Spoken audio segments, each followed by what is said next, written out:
what's happening in Silicon Valley. Let's go over here. Let's buffer up this video. And hang on one sec while this thing buffers. It was buffered, it's buffered again. So let's talk a little bit about what I call the privacy revolution, which is just starting. So you guys are all part of this, and on the technology side, I want to just, come clean, right? So I'm the CEO of MeWe, I'm the founder of MeWe. I don't code. So I'm not an engineer, I'm more of a visionary, CEO executive.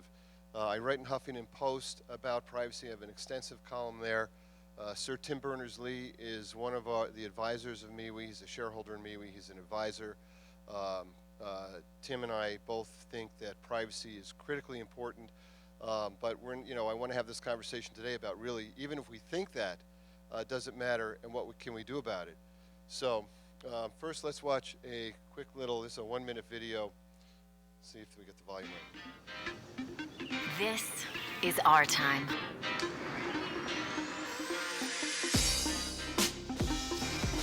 We play without limits.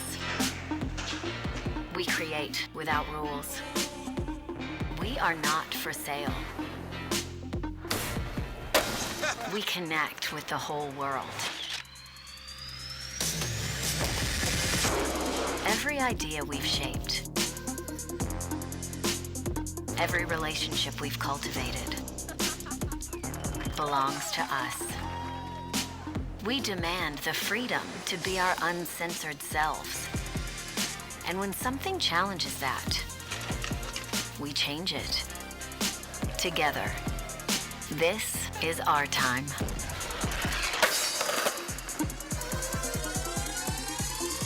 One, two,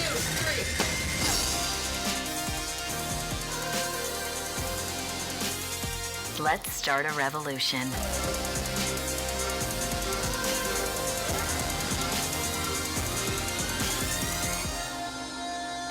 Let's MeWe. Join the revolution at MeWe.com. Cool. That is an introduction to what I've sort of devoted my whole life to for the last 4 years. In 2010, when Mr. Zuckerberg said privacy is a social norm of the past, I don't know if any of you watched the video, but there's an interview where Mark Zuckerberg says we just changed the privacy policies for 350 million people. Privacy is a social norm of the past. Having been one of the early founders of social media, I built a company called Supergroups, Superfamily.com, Superfriends.com in 1998. We were PC Magazine Top 100 company then.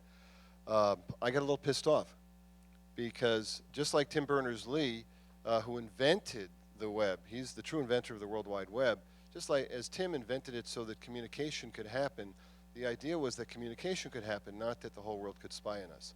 So, not that privacy would become something of the past. So anyway, that's what I'm doing today, and I put this screen up with the Fourth Amendment today, just sort of, and thank goodness that the founding forefathers of the United States, saw something like this to be important. They had no idea that this amendment would become pivotal to a conversation, nearly 300 years later, 240 years later. So, but this is really, sort of the linchpin that everybody is sort of standing on right now, is does the Fourth Amendment have teeth? And beyond that, the early founders of democracy never envisioned that it would be corporations that would be on the front lines of egregious data mining and spying and sharing data about us in ways that are really unforetold. And I know some of you in the room manage data. Managing data is really important because there are obviously some really great uses of data and very important uses of data. So, what's happening in the world is, what our conversation is about today. So, now, when we look at the line that's been crossed, and you don't have to dig too far to look at what's happened with Google, and their whole, and I've written a lot about this in HuffPost too, but these are the data, all the data up here is from, Wall Street Journal, great sources.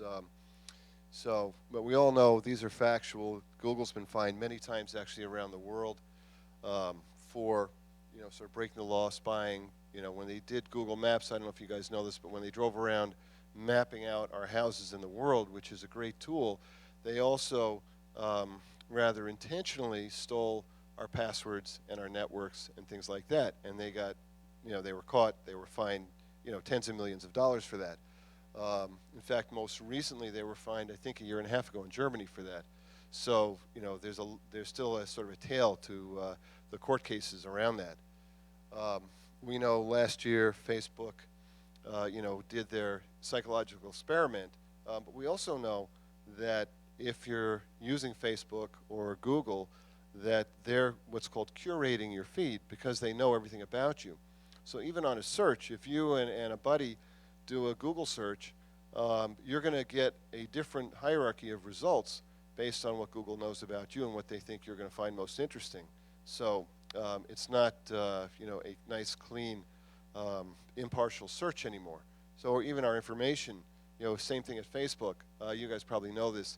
And I use the word guys for men and women in the audience, so thank you for, being patient with me when I just say you guys. But Facebook curates our feed every day.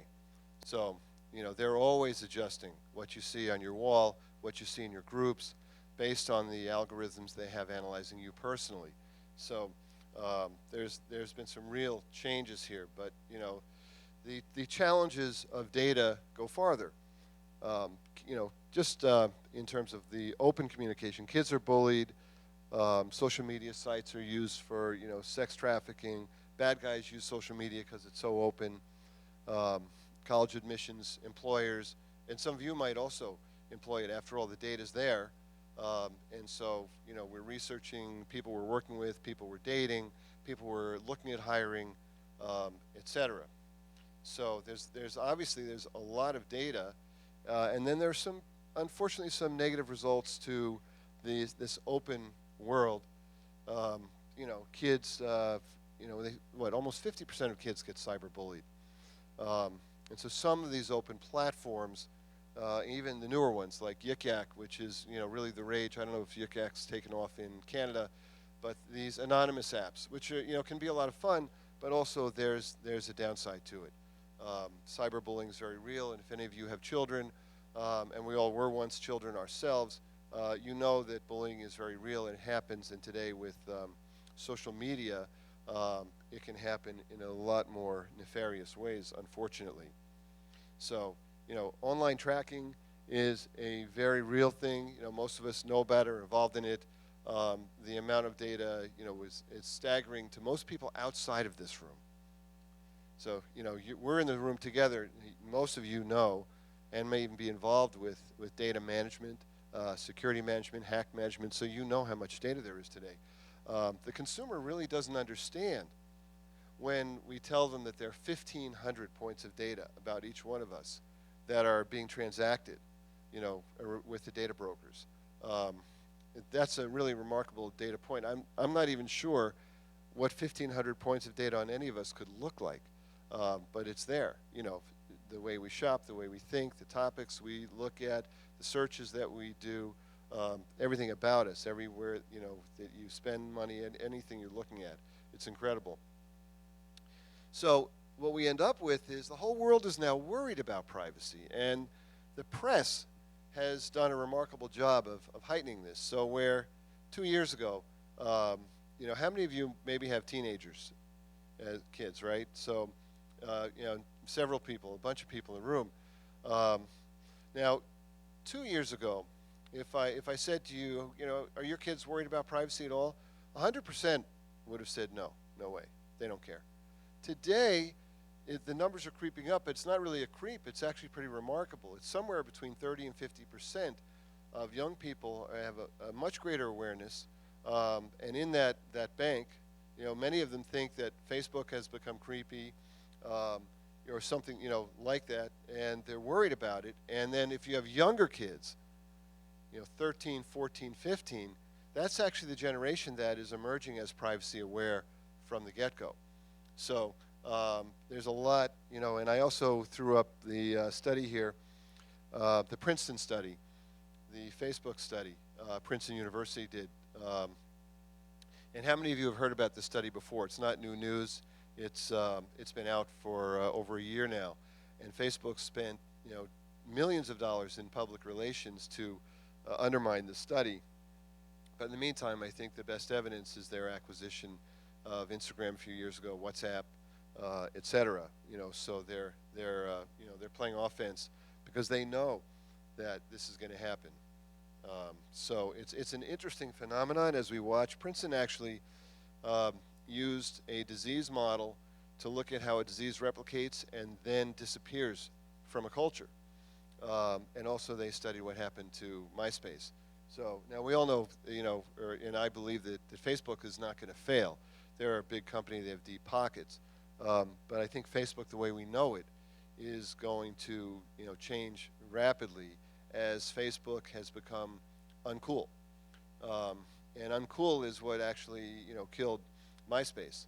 So as soon as you didn't have to be there, as soon as it was no longer cool to be there, there's this rapid fall off, which is what the Princeton study analyzed.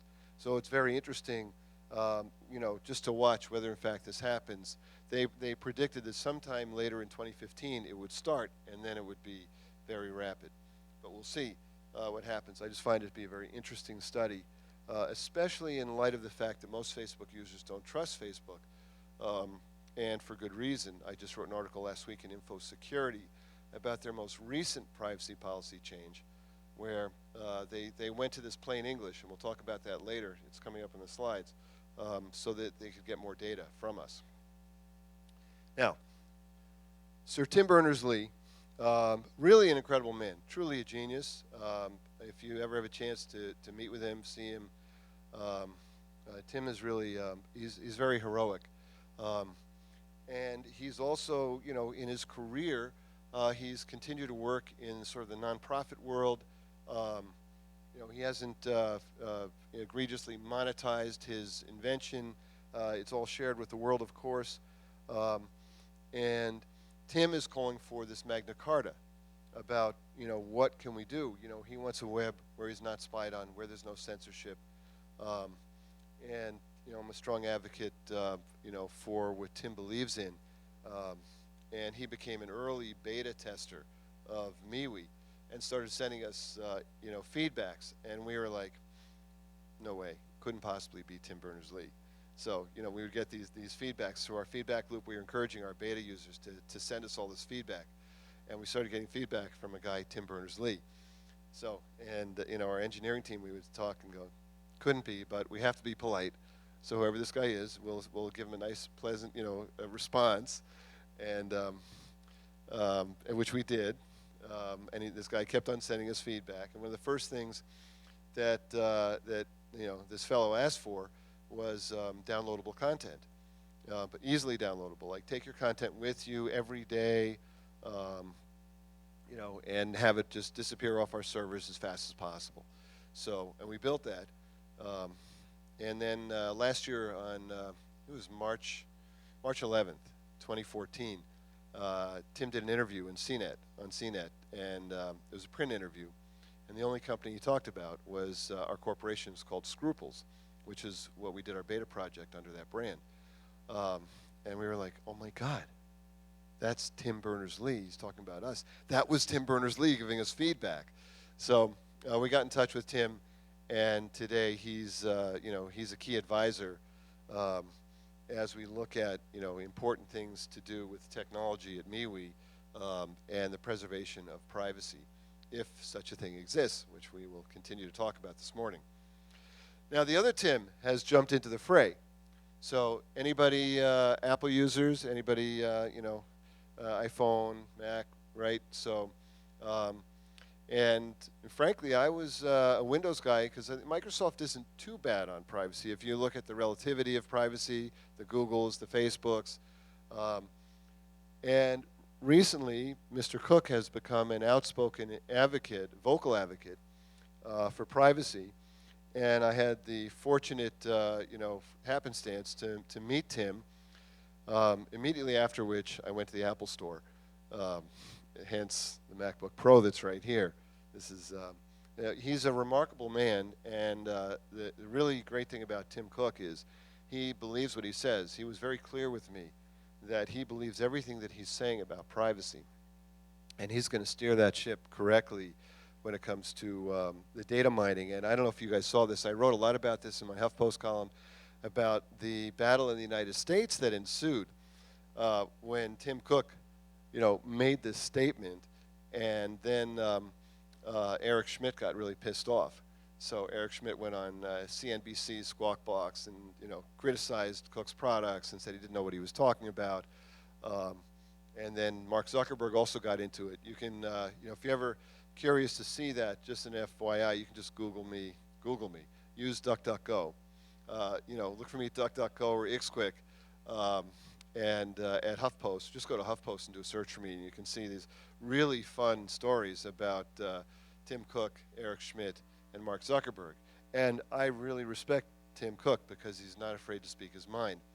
So, and he didn't boycott President Obama when President Obama came to Silicon Valley about a month ago, like Zuckerberg and Schmidt did. He went and spoke his mind about privacy again.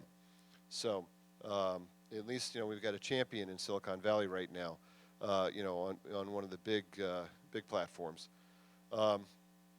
We know what's happening. So the nefarious, spying, from your phones to your televisions to Nest inside your house, to the OBD2 computers inside your cars. So, to the cameras outside on the streets, there's a lot of data about us everywhere today. And I think, most of you may have followed the story recently with Samsung and LG, where they, they were listening, not just watching, but they were listening, and they were feeding, so they were listening inside your house and giving all that voice data to a third party, supposedly to analyze for purposes of voice commands for the TV, but they pushed it outside of their company, these voice packets. And they could turn it on and off at will.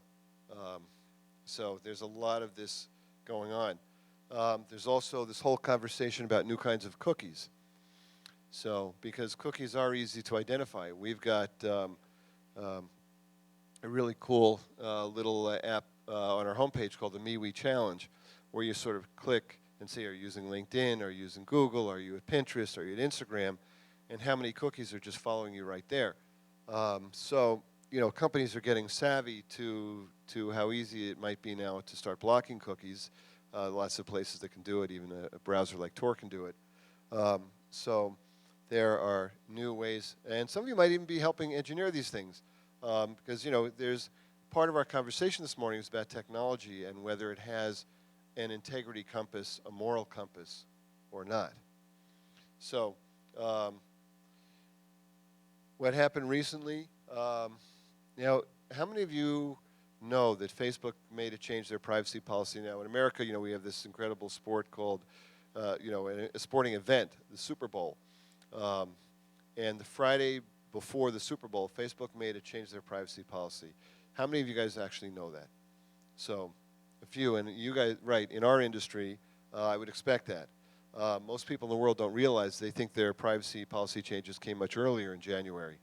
But in fact, this was a very interesting one, because when Facebook acquired WhatsApp, the Federal Trade Commission sent Zuckerberg and Coom a letter, the CEOs of the companies, and said, you're not allowed to share this data in this deal. So, and if you do, we're going to come after you. So they sat on it for a long, long time, and now they made this very discreet, what's called a plain English change to their policies, which actually allows them to start scraping data from WhatsApp, get more data from Instagram, et cetera, and be within the parameters of their own policies, and sort of sidestep the Federal Trade Commission letter. So this is what we published news about last week in Info Security. So it's a fascinating change. But people should really recognize that at Facebook, and this is what we have to sort of educate the world, at Facebook we're not the customer. we're the product. So when you shift your context of who are we, when we go to the restaurant tonight, we're the customer. We're not the product that they're selling to the food vendors. So we're actually the customer that they've got to prepare and serve us and take care of us so that we come back. But at Facebook, we're the product that they sell to the marketers. And once you understand that contextual shift, everything starts to make sense more about what happens at Facebook, also what happens at Google Plus and Google Plus. Anybody using Google Plus? Okay, 2, 3, 4. But Google Plus was really, there was a lot of journalism reports written when Google Plus launched that it was actually purely a data play. And, at this point, it's one of those RIP products that Google's launched over the years. They just, I don't think, have the courage to actually shut it down. But there are very few people using it. Hangouts were cool if the technology would just work great. But beyond that, Google was really, and their internal documents show this too, it was just about data because that's what these companies are about. These guys are data brokers. And, of course, data is big business. And I know some of you guys here, are using data. And there are good ways to use data. We're going to talk about this. Now, here's some false promises around privacy. Trustee. How many of your companies are trustee certified? Show of hands. Anybody's companies? Trustee certified, terms and conditions, privacy policies. Good. I'm glad your hands are down. Because as it turns out, the trustee certification is not worth a hill of beans. They were fined by the Federal Trade Commission about 4 months ago. These are actually headlines of some of my columns in Huffington Post. The FTC came down on trustee, said that they actually never looked at thousands of privacy policies and terms and conditions. They just kept on giving them their renewal certificates. So, Snapchat, Path, etc. Same thing. So, unfortunately, when we've been sold a bill of goods on privacy, it hasn't come true. So, Snapchat, you guys know, you're technical. Most of you can probably hack into the phone and find all those sexting, pictures and share them with some of your other friends. So, privacy in the news, this is, again, the media keeps talking to us about it. And so, part of our jobs, everybody in here is in privacy and security. What do we do with all this information? How do we explain this to our friends? How do we make people feel comfortable about what's happening and what is happening? And so this is just a sample of, some of the articles that are out in the news, some things that I've written also. And then, here's the, my HuffPost column here. So let's scroll back up for a second, and what I want to do is we'll park it right here, and let's talk about whether privacy really matters. So, first of all, sorry, I got some notes there. How many of you think that privacy actually is important? And don't worry whether you think it's dead or not. Okay. So privacy is important, let's say 90% of the room. And the other 10% have coffee in their hands. So now how many of you think that privacy still exists? Does privacy exist? Great, okay. And that's the 10% that didn't raise their hand before. So, so really what we've got is most of us in the world think that privacy is important and in this room. And in fact, maybe 25% of us today think that privacy still exists. So now that can be a real challenge for the future. So the question, and therefore, the question for us, and this is a really important question. This is why Tim Berners-Lee joined MeWe. There's an inflection point in the history of the world, and it's right now, and we're in it. And that is the question of, it's up to us to actually do something about this, or it's up to us just to decide if there's something to do about it, if privacy matters. So now, what you guys just said is, yes, privacy matters, and no, I don't think I have much of it anymore. and this is what concerns Tim and myself and probably most people in the room, is what can we do? Especially in the headline this morning, front page of the Vancouver newspaper is the NSA spying on Canadian corporations, never mind everybody else in the world that they're spying on. So here we are in this conversation about, does privacy matter, and how has the opening up of the world changed things? So back in Mark Zuckerberg's been talking about it, and Facebook and Eric Schmidt, and it's much bigger than them, right? The open world. The promise of the internet was this open connectedness, so which we thought was really kind of cool. We can talk to everybody around the world. We can get real-time information. Twitter is great for that, by the way, right? Real-time, what's happening, much faster than a newspaper can get it to us. And open, as Zuckerberg said, open means having access to more information, more transparency, being able to share things and have a voice in the world. And connected is helping to keep people in touch, maintain empathy for each other around the world, and bandwidth. So and we look at things like the Haitian earthquake in 2010, where the openness has helped us immensely. The victims couldn't speak English, right? They could, they only spoke Haitian Creole. So Microsoft, in 5 days, this information quickly got to Microsoft. The information transmitted so quickly, and Microsoft, very heroically, in a 5-day, less than 5 days, created a machine translation service that was then implemented, in this sort of open world of being able to serve, emergency crises around the world through machine learning. And they were able to then to listen to the victims. The rescue workers right there could understand what the victims were saying about their injuries and about their pains, and all of a sudden communication could happen, which is critical to saving lives.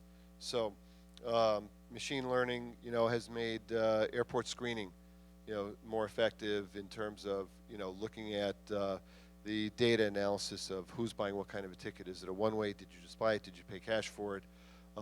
Creating algorithms that can get to that quickly, so that those of us who can be TSA certified can get through very fast, and someone who might be more suspicious has to take a different route.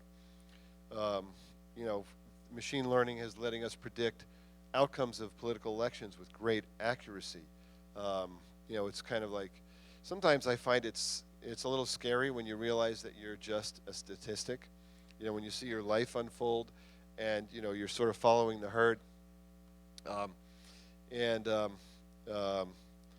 Safety fraud programs. Some of you may be involved with eBay or Amazon, and their safety fraud programs through machine learning have been great at identifying the fraudulent users, etc. So and even people in third world countries, communist countries, oppressive regimes, were able to post things to share with the world what their experience is like, so we could actually discover that. We can help change. So there are benefits to the openness of the world. There are benefits to this data being out there. And then we look at somebody like Julian Assange. You guys are familiar with Julian Assange. He's world renowned. Whether and I often talk about these guys like Snowden, Assange, even Mr. Zuckerberg. I respect Mr. Zuckerberg. What a great businessman, what a visionary, and what an incredible company. You can't argue with Facebook, with 1 billion plus members in the world, and what they've done for people. So, but the question is that, as Julian Assange said in December, he said that this idea, the concept of the internet, a single global homogeneous network that enmeshes the world, is the essence of a surveillance state. The internet was built in a surveillance-friendly way, and that's how it's evolved. And there may have been alternatives, but they were ignored. And so what we're looking at is there wasn't a lot of foresight. And when we have a discussion this morning, part of our 2 hours together, we're going to have a discussion about what can we do. What is it that we can do together, if anything, without being too cynical, because we really want to look at it's our opportunity. At this point, the internet is only 25 years old. in the history of the world, 25 years is nothing. So I look at a company like Facebook that's 10 years old, almost 11 years old, in a 25-year-old, now 26-year-old internet. And in the history of companies, they're probably like a 100-year-old company. So, when you look at that ratio of the internet's just 25 or 26 years old. So there's a lot we can do. So part of what I want is, as our conversation today, as we look at this, is putting cynicism aside, what are the opportunities for us? Because technology is amoral. And think about it. I would consider almost everybody in the room a technologist, an inventor, really a modern genius. So I want you guys to think of yourselves as that. Whatever job you're in, I always, I've talked about, we're always the CEO of our lives. And I've written some books on greatness and how, we all define our greatness. But we're also the geniuses because, we're the engineers, we're the change agents, we're in the trenches, we have opinions about what's right and wrong, and technology does not have an opinion about what's right and wrong. So technology is technology. So we can't fault it. There's nothing wrong with technology. There's nothing inherently evil about technology. Technology is not even inherently good. It's all how we use it. It's all how we apply it. So, we want to look at this, the idea that, it could be that it's mindless and moving. Google Glass. That's just technology moving. Self-driving cars, that's technology moving. These incredible phones that we have. The dirt boxes that are in the news, were in the news yesterday again. You guys know what a dirt box is? It's or a stingray. More common phrase is stingray, but in the United States we call them dirt boxes. And that's actually, in the press, that's actually what we call them, which is, these dummy, machines that, that mimic a cell phone tower and get your cell phone wherever you are to send the signal up to it. And now, police departments around the United States are attempting to, to get these dirt boxes. And the problem with a dirt box or a stingray is that they spy on everybody. The idea is that they're going to be tracking the bad guys that are around, and that's what the federal marshals proposed to the Justice Department when the Justice Department approved, in sort of a backroom way, approved the use of these. But the problem is they actually get data on virtually every American, on where you are, where your cell phone is, and your movements. So, but again, that's just a use of technology. Technology in and of itself doesn't have this moral compass, doesn't have a privacy compass, doesn't have an integrity compass. And so one of the things we've got to look at is, how in the world can we give it that compass? In November, I was on 2 panels at the GMIC conference, and I moderated one panel on education apps. Anybody involved in education apps here? So, okay, all right, that's good. So you then won't be offended when I tell you, this conversation on the panel, because I asked the panelists, you're developing education apps, that's great, because, we want to use technology to teach our kids. Now, what's your primary objective?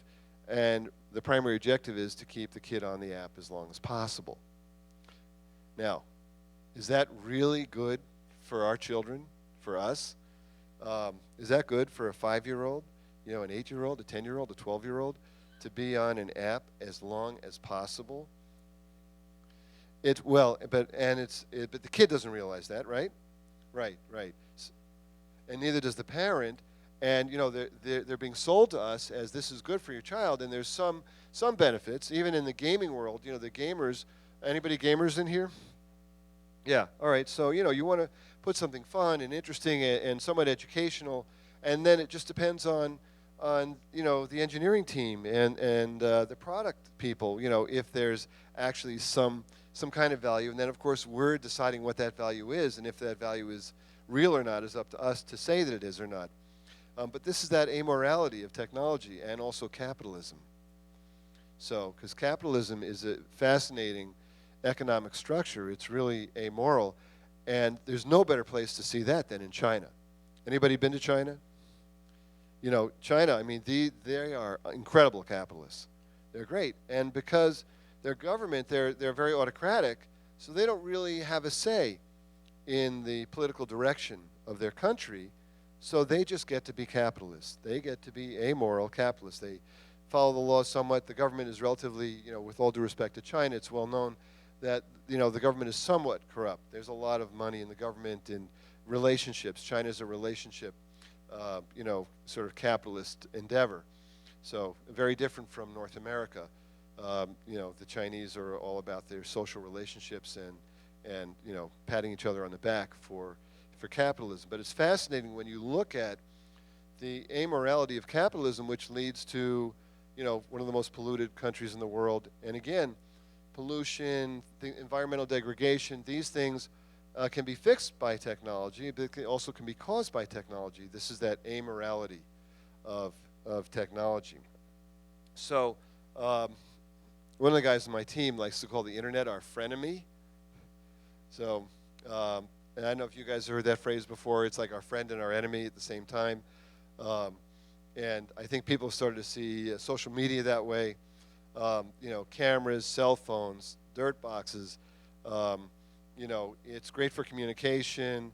It's lousy for invasive behavior, for bullying, for stealing our information, tracking our movements. TVs listening to us, you know, cars. Your car knows exactly where you were and when you went over the speed limit. You know, it just does. And insurance companies are now trying to get that information. I don't know if you got it here, but in America, you know, you can like go to a company called Progressive, and you can get them to do a plug-in. Really, they're plugging into your OBD2 computer, which Canadians and Americans have in their cars. It's by law. And they know everything about what you're doing when you're driving that car. So this is before the anonymous car drives us itself. So, you know, it's maybe it's gotten a little too far. And remember, I'm a technology guy. I love technology. You know, MeWe is, you know, a great technology platform. We're designing it to be, Forbes already called us the next generation of communication technology. So, you know, and that's, and we're not marketing, by the way, so, you know, MeWe is still an engineering team, 30 people on an engineering team, just working, making the product great, because we think what the world wants is a great product. It's not the Bill Gates days. If you guys are old enough to remember Bill Gates, most of you are, he's still alive, of course, but, and most of you who are involved in rolling out product, you know today consumers don't tolerate, you know, poor products, buggy products. Bill Gates was really lucky in that regard. I have great respect for Bill Gates, and I think he lived in that era. You know, he was a businessman in that era when you could roll out really bad product and people stuck with you. I mean, wouldn't that be a dream? You know, for all, because everybody in here is engineering and security. You know, you guys are all, how many of you are in your own companies? Show of hands. So a lot of entrepreneurs in the room. So, and you guys know this, right? It's, you know, you can't, whether your customer is a corporation or an individual, you've got to deliver a great product today. Otherwise, you know, you don't have a second chance. So, and digital profiles today, you know, are used more, right? So, you know, healthcare.gov uses it. You guys know in America, healthcare.gov, Obamacare, there are clauses in their privacy policies. So this is how far it's gone. Healthcare.gov sometimes collects and uses your personally identifiable information, PII, if you made it available through third-party websites. I'm reading this because these are direct quotes from healthcare.gov's privacy policy. So if you have an account with a third-party website and choose to like, friend, follow, or comment, certain PII associated with your account may be made available to healthcare.gov based on the privacy policy of the third-party website and your privacy settings within that website. That's unbelievable. So, but this is how transparent the government is, but no one is reading, you know, the 20-page privacy policy of healthcare.gov. But what they are saying is that if you're complaining about your back at Facebook, if you're Googling about a mental issue or a physical issue, if you're doing anything, if you're having a beer with your friends and there's a picture We've got it. And we may decide about your health worthiness, etc., based on that. Also, we all know that banks are doing that today also. Banks are deciding whether you can get a loan, not based on how good you pay your bills, but based on who you hang out with, based on who your friends are. And this is now becoming part of your credit score and also becoming part of the assessment of a bank. Now, this is real, right? You guys know about this. Show of hands, right? You know about this? Yeah, a few people do. This is real, right? And some of you may even be involved in this because the data is there. And we're just finding new ways of using the data. So the challenge is technology is growing so fast, it's out of control. And we have to, look at, well, what are we going to do with all this amazing technology and this question about the preservation of privacy? So why is privacy important, since we think that it is? In the American government, there was something called the Federalist Papers, way back when, in the 1700s. At the end of the 1700s, early 1800s, the founding fathers, these were published anonymously.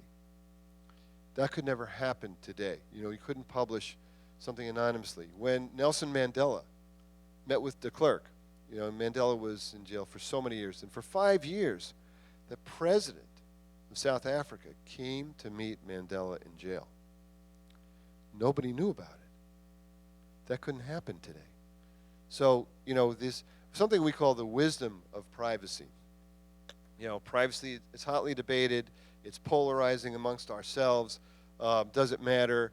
People say, I don't care. I have nothing to hide. But what if nothing to hide had nothing to do with it?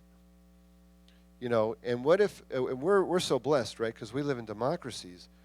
What if you live somewhere else that's not a democracy, but of course, we impact the whole world with what we do, and we're not even looking at that. So what if you're living in a country with an authoritarian regime, somewhere where prejudice and oppression are common, and they get data about your health, about your DNA, about your political views, about your religious views, about your secret views that you're not speaking out to the world in public the way they can see it, but based on what they can get, the data that they can get. This is very real. So, and this is happening, and this is one of the problems with amoral technology and data collection. It also, in America, we know that the IRS targeted the Tea Party a couple years ago.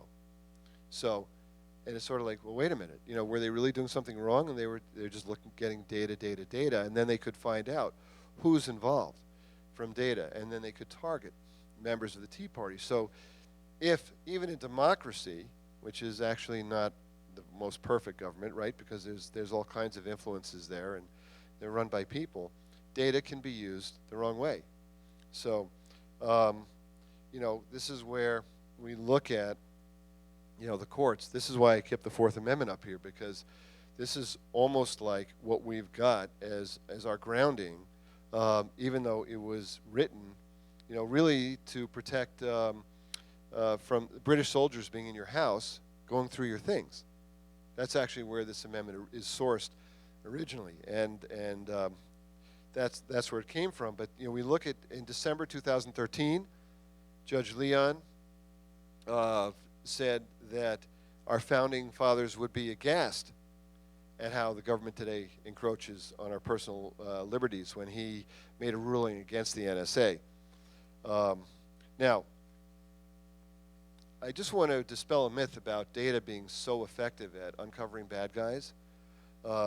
So, in November, I was at the PII. Any of you gone to the PII Privacy Identity Information Conference? It's a great conference, and James Dempsey was there. He's a key member of the Privacy and Civil Liberties Oversight Board in America, which is responsible for oversight of the nation's counterterrorism programs. Now, here's what he said. When I hold this, because I've got to read a quote directly. So James said, following the NSA's telephony spying program,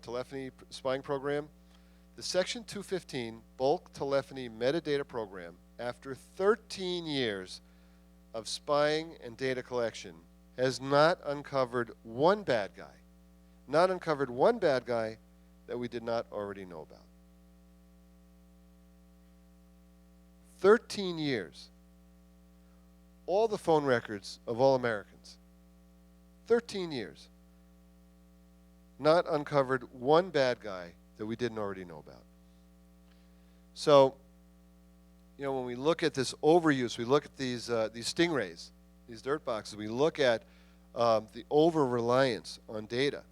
And we also know from the Boston Marathon bomber that we were alerted, but our resources are so spread out, you know, that we're using so many resources to analyze data instead of using, you know, more traditional, you know, methods of you know, identifying bad guys. So when somebody, you know, one of the Boston Marathon bombers, one of the fathers, walked into one of our embassies and said, you know, my son's a problem.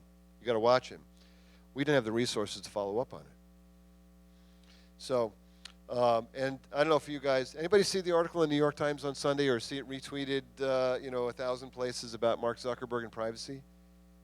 So, all right, so the New York Times, you know, which is big in America, and there's this conversation about all the guys in Silicon Valley, and I live there too, but, you know, we're a startup, so we live in a little dinky rented house startup, that classic idea. But they all get NDAs signed by anybody who works on their house, and Mark Zuckerberg's being sued by one of the vendors, and as his lawyer wrote to the other lawyer, he says, and this is a quote, "As your client knows, Mr. Zuckerberg goes to great lengths to protect the privacy of his personal life."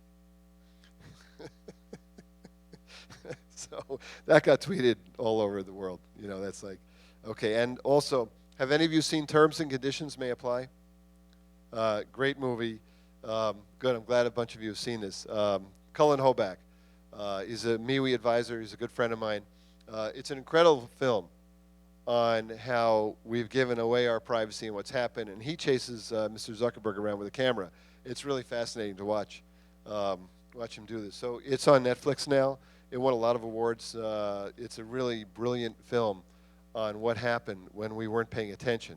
Because we didn't intentionally do this, right? How many of you, you know, really intentionally gave up all of your privacy? You know, we might have agreed for something, but how many of you, you know, when you're using Google, you know, knew from the start that Google was actually, you know, reading every word in your emails? Knew from the start.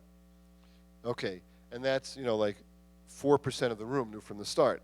So, but for the rest, for the average consumer, they still actually don't know. Even though Google's admitted it, it's in their terms and conditions, but people don't really understand this because it's different when, you know, there's a creep that you can't see. So, but, you know, our grandparents and our great-grandparents would have never, ever allowed, you know, a creep, you know, a stranger to follow us around and learn everything about us. It would have never happened. Right.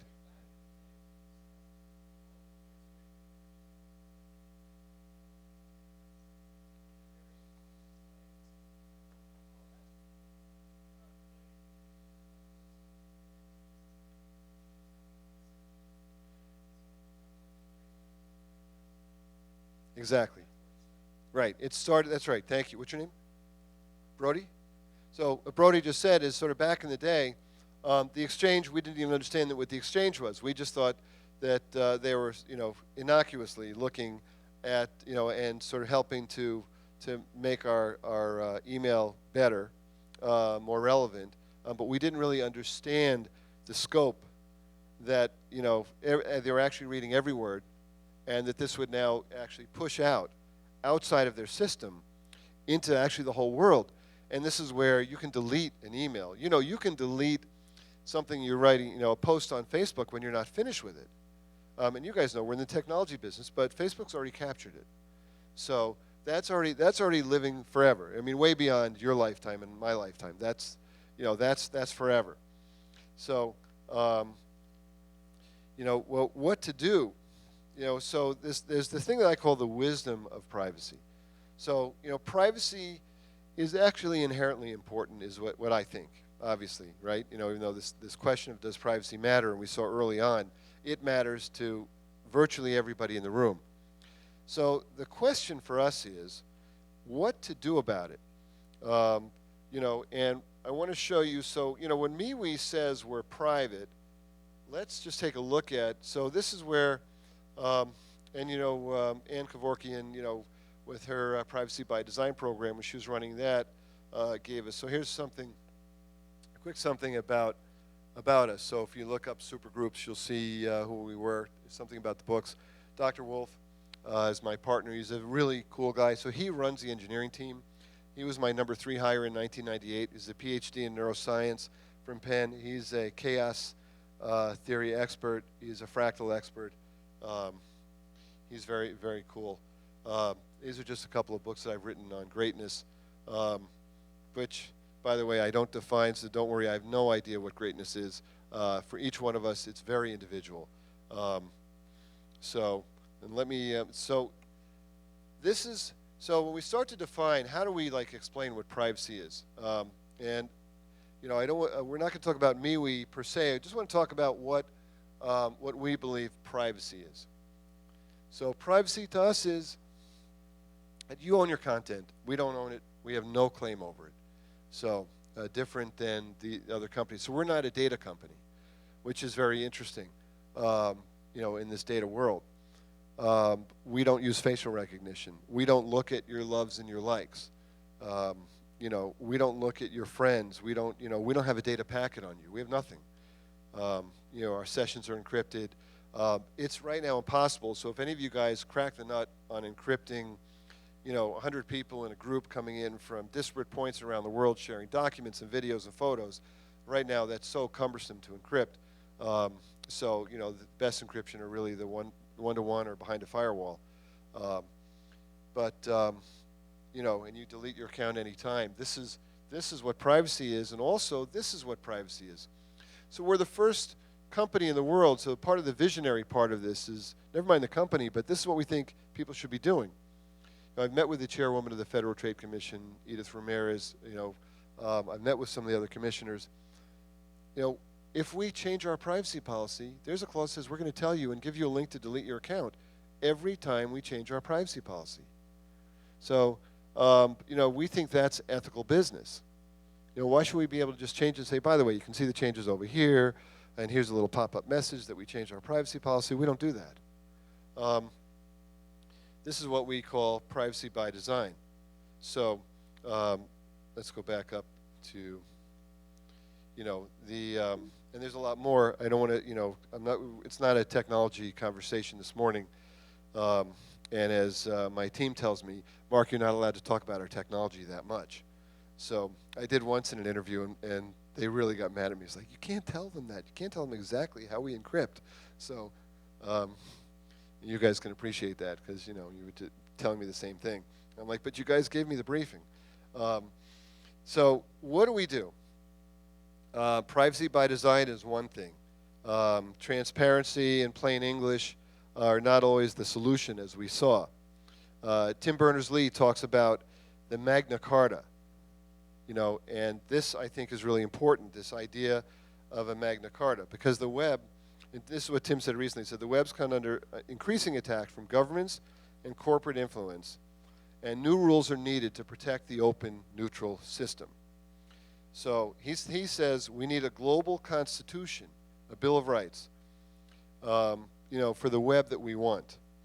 Now, this is a different conversation. The reason why I want to steer the conversation here is because we can talk about the problem. We can talk about, oh man, there's no more privacy.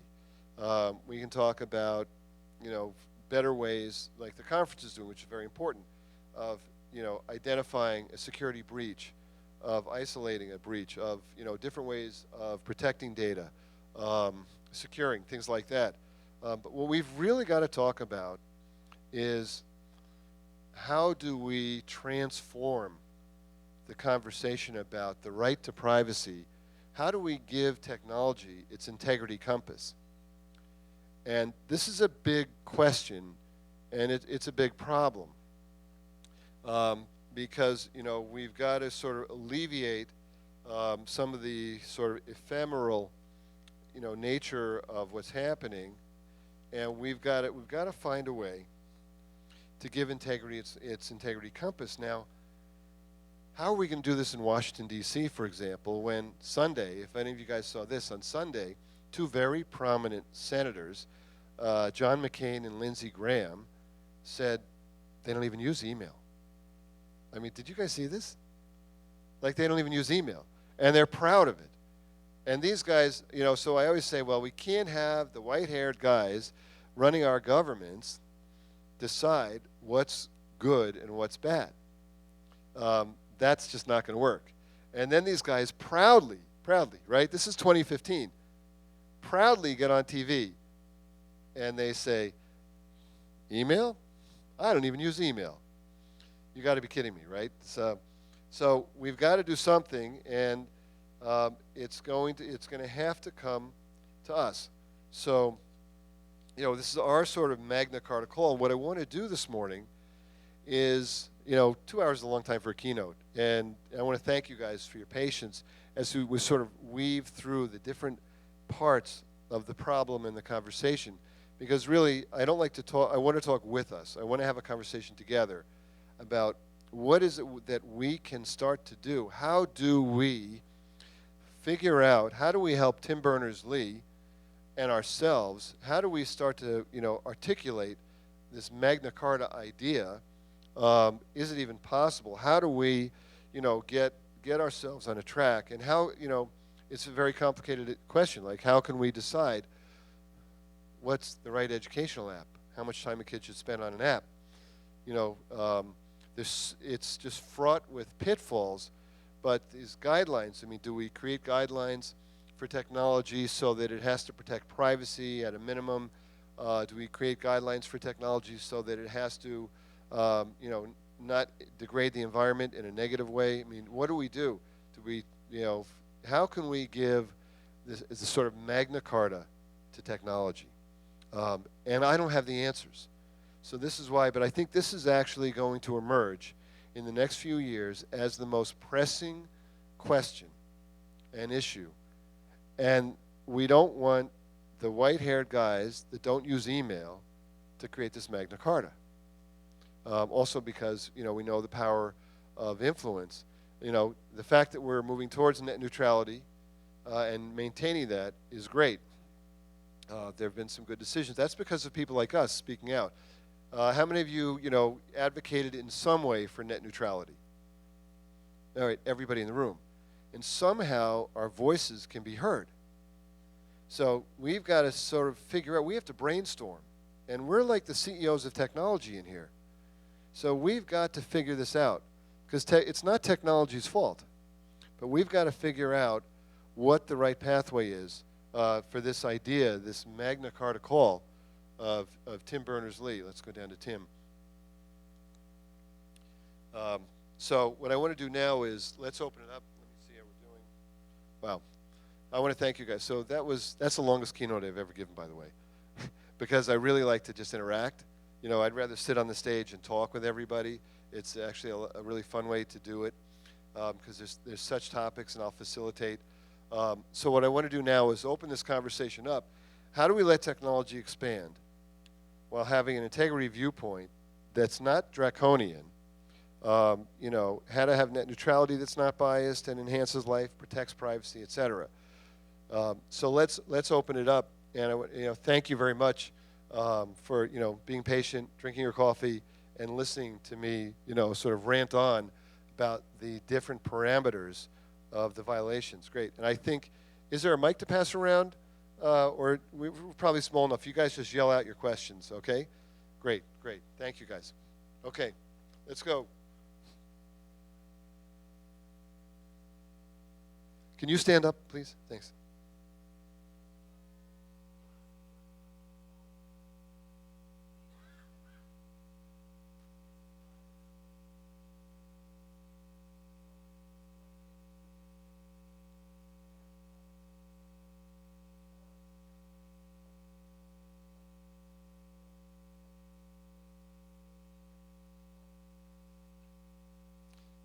Okay, so the rule is, say that again, stand up again, please, sir. And what's your name? Howard. Thank you, and thanks. So, sort of a guiding a rule, like, part of the Magna Carta, which would say what?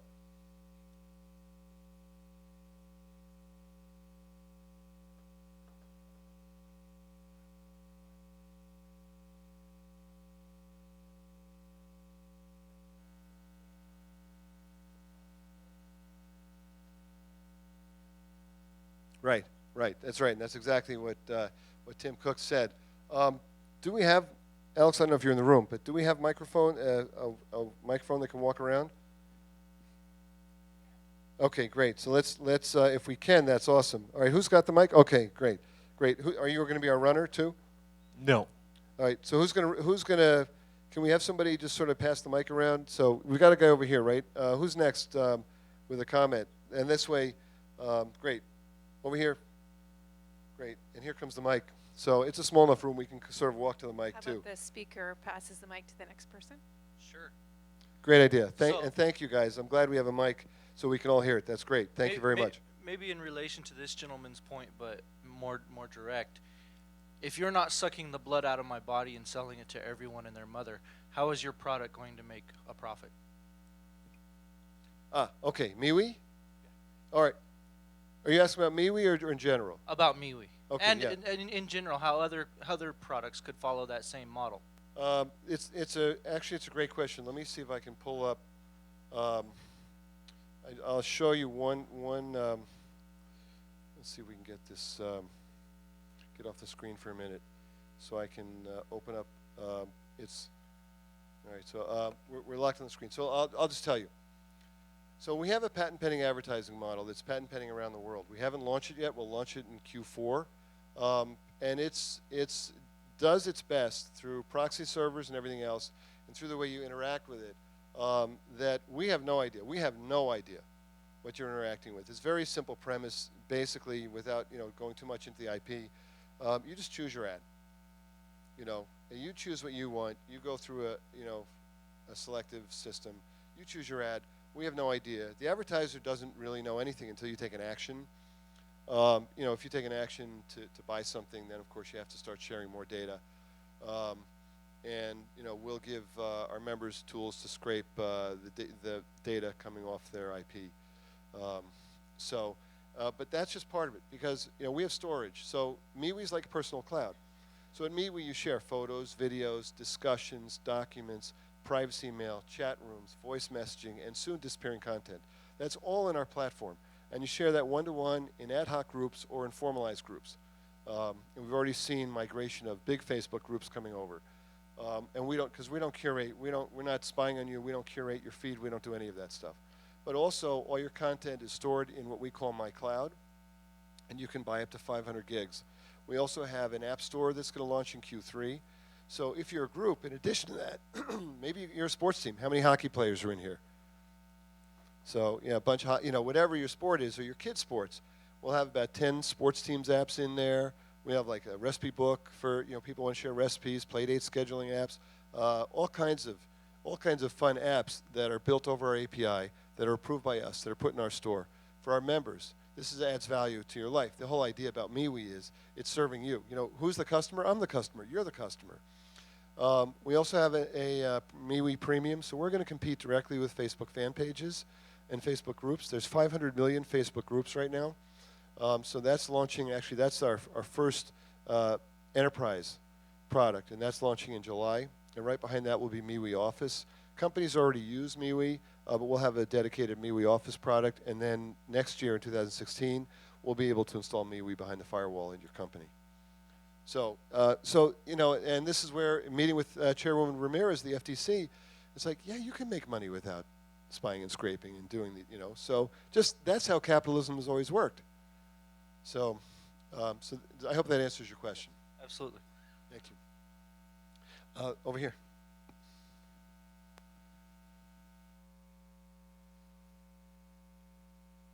By the way, that's my favorite question about MeWe. Is the first thing we ever did. The first day, March 2nd, 2011, we flip charted. That was our first meeting. All we did was talk about revenue. Nick Bamington, freelancer. Hey, Nick. Hi. We talked last night. Good to see you. One thing that's been striking me in here, and a little bit related to this as well, is you're obviously a very well-established entrepreneur in Silicon Valley. You can defend your position very strongly. What about the young entrepreneurs that are out there wanting to build multi-billion-dollar companies, and the large VCs come in, and suddenly they start throwing the money in, and suddenly their stance on privacy gets thrown asunder because the VCs are going, you're going to be a billion-dollar company, you're going to make $10 billion, you actually need to scrape the data, you need to exploit that data, you need to sell that data, and the such like. What advice do you have for those younger entrepreneurs to stand their positions? Because their companies might just disappear because the VCs are like, we can't play this game. You know, that's the billion-dollar question, right? It's and yeah, because I'm established, because Tim Berners-Lee is an advisor, because we put the poison pill in our privacy policy, that poison pill is for us and anybody who might want to acquire us. You know, if you're going to acquire us, if we're going to, you know, even for Tim Cook, if Apple, whatever, they have to play by our rules. So for young people, and this is what's happened. So, you know, Path was founded by Dave Morin. He was a Facebook guy. And he pivoted on privacy. One of the early successful companies that pivoted on privacy. But they weren't private at all. So they scraped data, they spied on minors, they did everything. You know, they got fined, you know, a big amount by the FTC. You know, and they're now, you know, their North American market has diminished, but they're still, you know, overseas, they still have a brand. Snapchat, you know, the thing that always concerned me about Snapchat, and I wrote about this before the FTC fined them a year earlier, listen, we're all technologists. I might not be able to know how to code because, you know, that's my choice is to have my engineering team. But I knew we could, you know, come on, this isn't rocket science. That picture shows up on your phone. It's got to land somewhere. That phone can't just, you know, it just gets buried down the layers. We can hack down and find that picture. I don't know why Benchmark Capital put $250 million in them and pretends that they didn't know. You know, I mean, really? How could you not know? You're the VC. You know, you're doing your technology due diligence. So this is a really great question. You know, hopefully entrepreneurs like me and others and Tim and people we can inspire. I've written a lot about this, about the opportunity of privacy, of something called conscious capitalism. And this is the whole idea of that it's almost like the convergence, like we're all ready for, you know, for the integrity, for the ethics. And, you know, this is where capitalism is great. So we can make a choice. At the end of the day, it's up to us to make a choice on what companies and products we use. Chairwoman Ramirez holds no hope out for real regulation around privacy in North America, particularly in the United States. Not real regulation with teeth. Because in her world, and this is really cool, the chairwoman of the Federal Trade Commission, Edith Ramirez, believes that we should be able to tell all companies to delete all the data about us, and that they would actually have to delete it. Now that's the second part of the question is, would they really delete it, and what server is it left on, and what data broker, and in what country? But at least there's an advocate at that high a position in America who believes that, you know, the right to be forgotten, even, you know, greater than the way it's perceived in Europe. I mean, that we should just be able to do that. I think what we have to do is show momentum. The privacy sells, like the question about revenue. I think we have to show momentum, and I think we can, you know, turn the tide. It's a big project. Thank you. Great question. Thanks. Hi. So just to give a little background, I'm currently a student at UBC, and what I'm about to say is more of like a comment, and I'm interested on your opinion. So I feel like my generation, the generation that's growing up with all the social media, really just has no idea what these companies are doing with their data. And I kind of feel like a way to make this change would be to give education to the younger people growing up so they can make a difference. So I just was curious what you thought about this. Yeah. See, that's really actually the perfect question and comment. That's what we talked about. It's, you know, if you knew that there's, you know, let's say a black hooded creep like following you around. When I wrote about these new super cookies, it's like imagine, see the problem is we can't see it. And because we can't see it, because there's this sort of ephemeral nature to it, we don't realize it's happening every second, every minute. And if there was a way to communicate this so that people really got it, because if you saw it, you'd be aghast, and you would never allow it. I mean, never allow it. But people that nest thermostats inside their homes. But if they really saw the data transfer, similar as this gentleman in the front row said before, when we first made this agreement with Gmail, for example, we didn't really realize the implications. So these are infographics. These are, as the privacy revolution gets momentum, and there are ways to create visual reality. I think it's helpful. There already have been videos and things like that, but I think it'll become more popular, more prominent. And hopefully, youth will actually create some great infographics, great videos. MeWe is going to do a big YouTube campaign. We're lining up Viners, all kinds of sort of content, really creative content. And right on MeWe's homepage, there's something called the MeWe Challenge, which is also fun. It's going to go viral. You just click the social media you're using, and it just pops up and tells you how many tracking cookies are on you. And people just go, whoa. So part of that is just giving that reality check. People don't know. How many of you guys know Facebook, and most of you probably do, how many of you know that Facebook is tracking us at 1,205 of the top 2,510 websites in North America? That's a staggering statistic. And, Facebook has data on us whether you're a member of Facebook or not. That's actually the other creepy part of it all. So great question, and hopefully, you can help. Yeah, create some great infographics. Send them to me if you want. It's Mark at MeWe. So Thanks. Great. Next question. Yeah. Comments on how do we, in the back, there's a couple in the back. And let's stay with this. Let's stay with the idea, this whole Magna Carta idea. What can we do? Because we've got to we don't want to be victims anymore. We want to come up. We're the technologists. We want to come up. We don't want to be the victims. Go ahead, in the back. So good morning, I'm Marianne from Bit9. I have a question that's related to what's going on just with the world related to terror. And here in Canada, we're in the middle stages of passing a bill called C-51, which is all about invasion of privacy for the better of our society. And I think I'd like your comments about how there's this catch-22 about who determines what amount of information is for the betterment of our society, in other words, protecting us against terrorism, for example, or what is sort of free use and protection of our own privacy. And I guess my only other comment is we seem to have a moral compass on the internet when it comes to things, well, maybe this is naive, but to things about our tolerance for hate crimes, maybe child pornography. We seem to have a moral compass, but when it comes to a capitalist aspect, it gets very blurry. So I guess 2 points. One, how do we deal with this fear mongering in government to protect us, to steal our privacy or invade our privacy? And how did we get to a point where we do have a moral compass, where we move that line up a little better? Let's start with the second part first, because the moral compass is tenuous, unfortunately. Like the cyberbullying, I'll just talk about cyberbullying. When cyberbullying programs go out to high schools, and cyberbullying, parents, kids, right, the data, 43%, nearly 50% of kids are cyberbullied. But they can't get a lot of momentum when they bring the programs to high schools, ask parents to come. Parents kind of turn the other cheek. They don't want to know, oh, this couldn't be my kid who's the bully, or it couldn't be my kid who's being cyberbullied.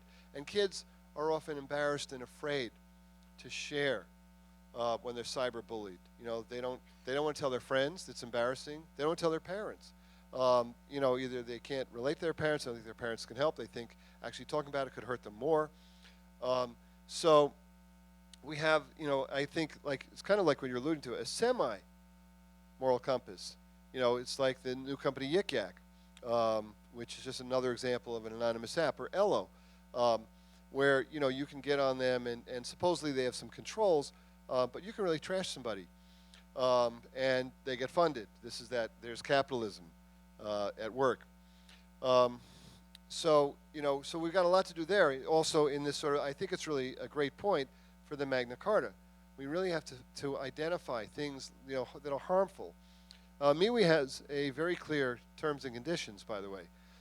We don't allow. We say, MeWe's for law-abiding citizens. So, if you're posting gratuitous violence, pornography, things like that, it's a very clear list in our terms of service that this is not allowed. If we get a complaint, we reserve the right to investigate, and we'll shut it down. Because we really want, there's this power of good. We want to be for the good. When it comes to the larger question, right, C-51, so the challenge is, now how many people in the room are in law enforcement? Okay, one, maybe two. And listen, I love law enforcement. I love being protected. And I think America's, my dad was kidnapped once. The FBI in America did a great job. This is a crazy story. We'll do that one over a beer.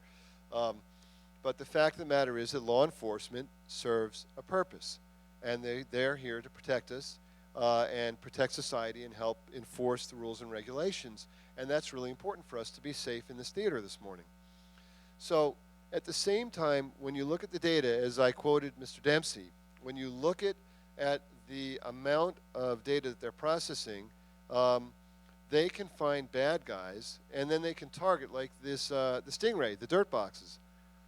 They don't need, the idea behind the dirt boxes was, great, we're going to cell tower, and we're going to identify the telephone that we want to track, and then we're going to track that phone, we're going to track that guy.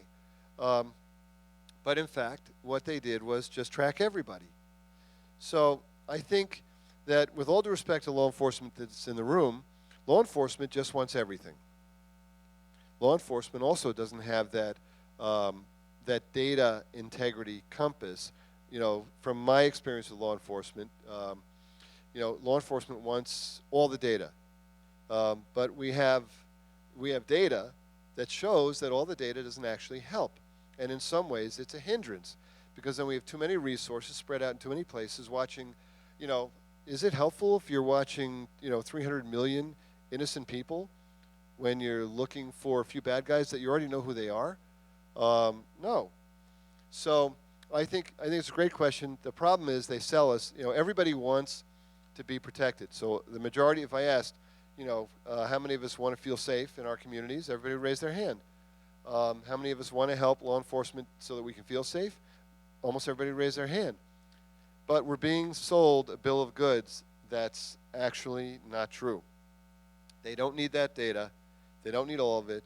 Our Constitution originally protected us from that and said that, in your own, you're private. Our Supreme Court has now said your phone is private. You can't just be pulled over in a car and they can look at it. No one can knock on your door without a warrant and say, give me your phone. But the phone company has all that data already.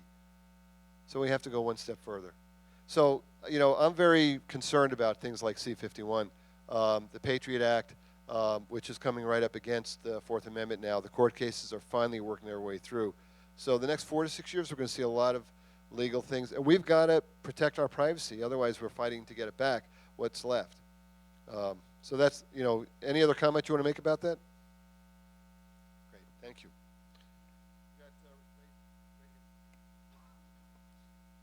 Balcony seats, front row. And first of all, also, you guys see all these really comfortable chairs in the front? There's like, 40 of them. And I was told that some of these VIPs up here had very good, because of it's TED Week here, so you're probably all going out and partying. But today, everybody is wide awake in the front row. I was told yesterday that might not have been the case. So thank you, guys. Go ahead. Thanks, Mark. Very good keynote. I was in Victoria at the Privacy and Security as well, and saw you there in the panel with the Facebook and Google and Twitter government relations guys, and you didn't really get to shine in that particular panel and the context. So anyway, Thank you. It was an interesting position, just so everybody knows. There was a conference in Victoria a few weeks ago, and they had me on the panel with Facebook and Google and Twitter. I did my best to behave myself. So thank you. Didn't pull any punches. Anyway, I work for the bank HSBC, and also with ISACA. I volunteer with them. And some of you may know, and you might have heard from Justin, we also spearheaded BC Aware, which is a privacy and security campaign. So personally, I'm very passionate about both privacy and security, and I work in the security sphere. Now, I really, really like what I see in MeWe, and as you were talking about this, I looked you up and I looked at your privacy policy and your poison pill and so on, and you know, you've been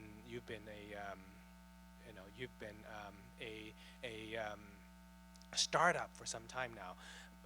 Now I have a kid, so I'm thinking, how do we get the next generation to be embracing something like this, which is so open in terms of privacy? You don't own our data. You say very clearly you won't sell it, you won't share it.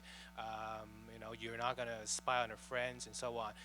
As my kids, you know, look at us parents, the examples using Facebook, WhatsApp, and so on, that's all they know about, right?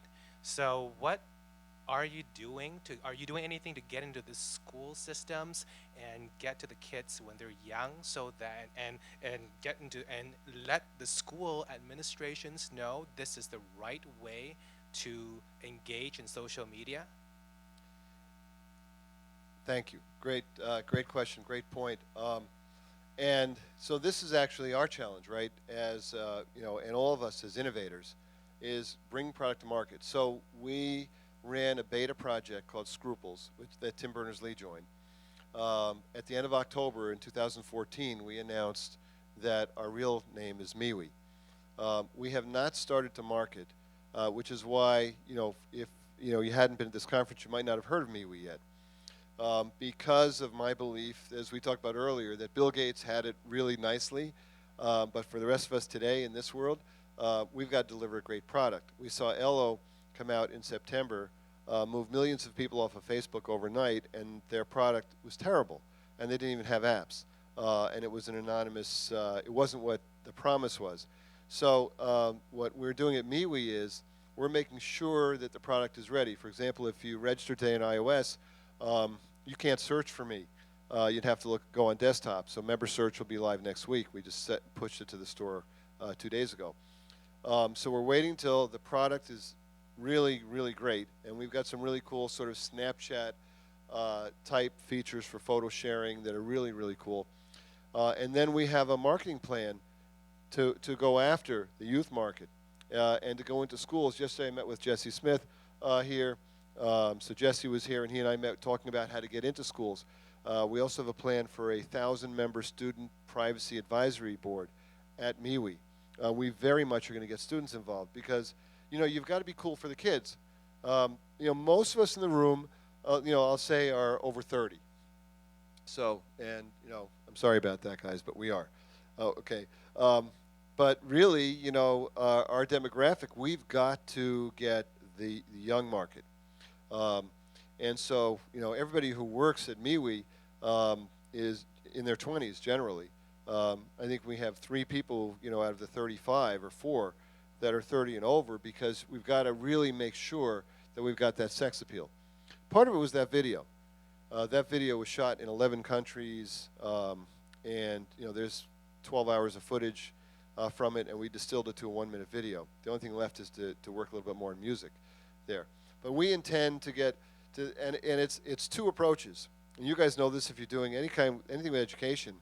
If we get to the high school or the principal, kids may not listen, right? Because that's almost like their parent telling them what to do.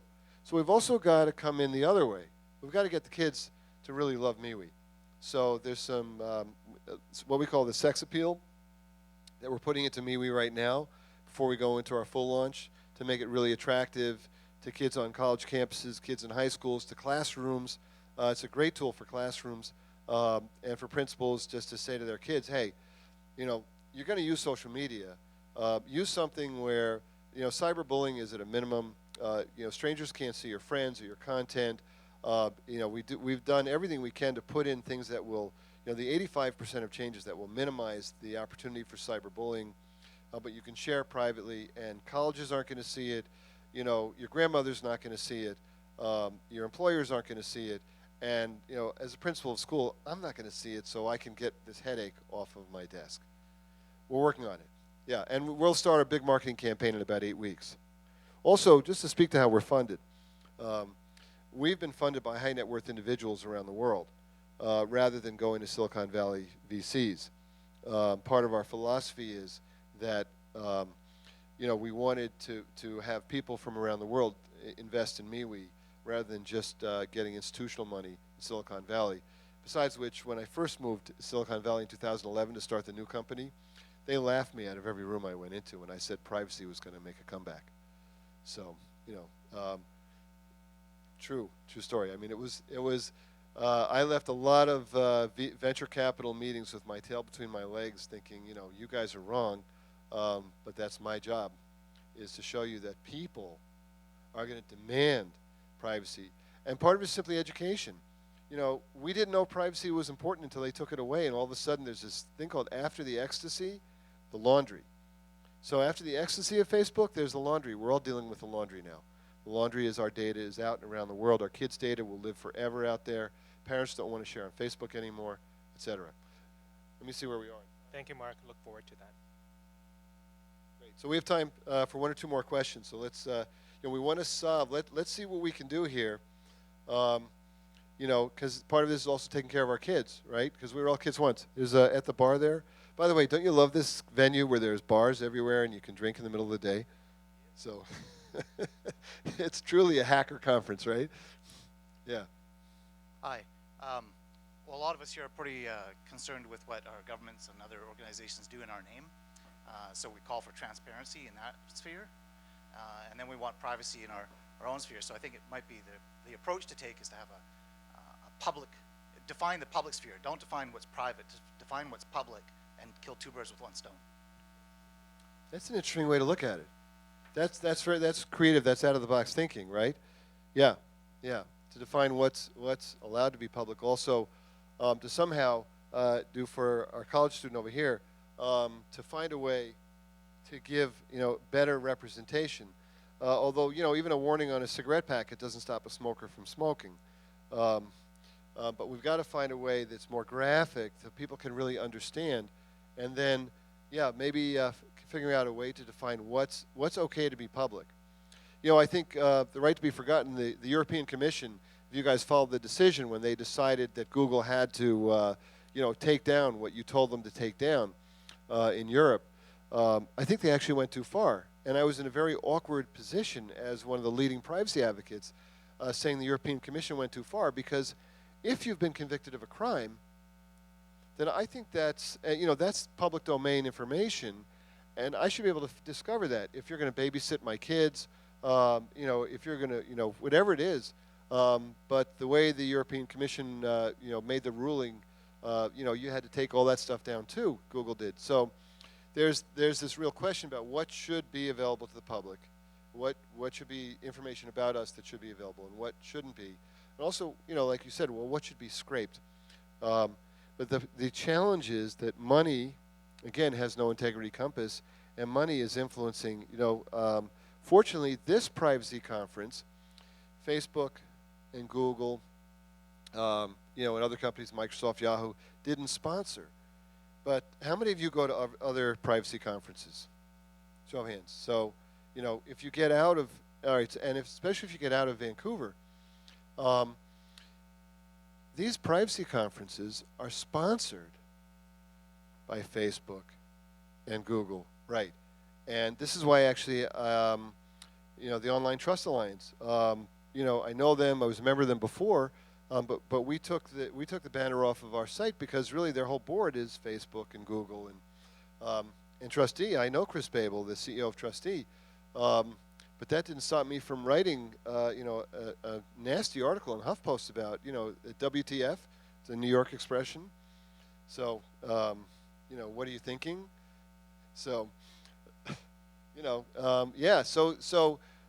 to have a real conversation, an ethical conversation that doesn't have any other vested interest. And that's what I was hoping for this morning, and that's what we're having. And this is the kind of group together. We've got to figure this out, and then we've got to make our voices heard. So, because otherwise there's going to be this insidious, this is why Tim is talking about this all over the world. We've got to figure this out, and we can't have, you know, the money interests. If we can get this right, we'll figure out how to make the right money. You know, there's always a way to have a great company and be a capitalist, this movement called conscious capitalism. But we've really got to crack this nut, and we've got to help the world figure this one out. So thank you. Any last question? Somebody in the back? You've got your hand up? Nope. Oh, great. Right over here. And I'll be here afterwards, by the way, So guys. just Go one ahead. quick comment. I'm just wondering, do you have anyone that's your, you know, I guess one way to get into social consciousness is to get it into the limelight, and often use celebrities or athletes or whatever.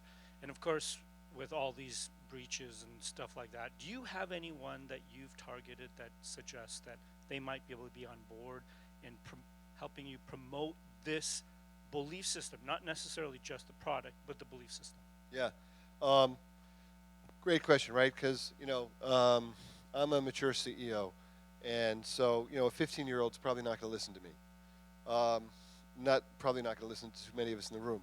So actually last night I was meeting with a bunch of the TED participants talking about exactly this, meeting with some big-time music producers.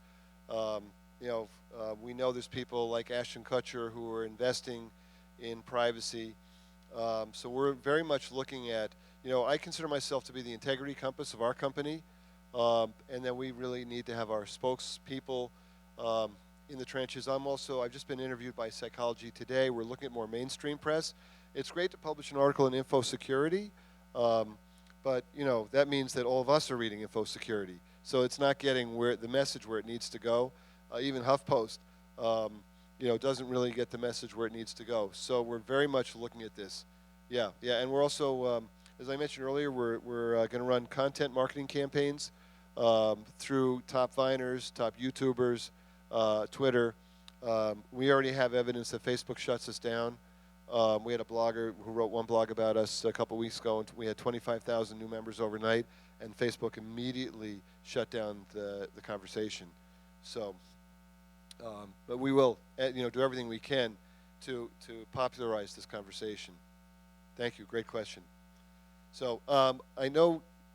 Anybody else have a question? Because I know. I think the next room is going a little bit longer, but we're good, and then I'll be here. So if you want to come up and talk, do you have a question over there? Can we do one more, Alex, or not? No? Okay, we're done. All right, Alex says he's the king. So thank you, Alex. No, it's all right. Let me just thank everybody. You guys have been really awesome, and this is such an important conversation. So what I really want is for every one of us and every one of you together to really take it to heart and to start to think about solutions and start talking about solutions, ways that we can change, because we're going to be changing. The next 4 to 6 years are pivotal. And so we're all part of this conversation. And, when, we don't have, like Facebook and Google have a lot at stake because their whole models are based on data and the data brokers that we don't know, of course.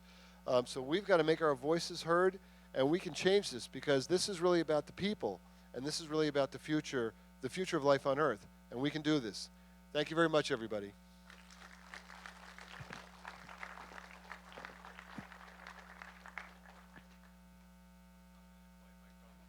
Thank you very much, Mark.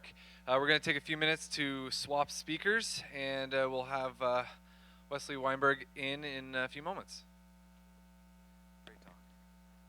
Even a lot of these sponsors were actually coming in and be like, oh, this guy's great. Like,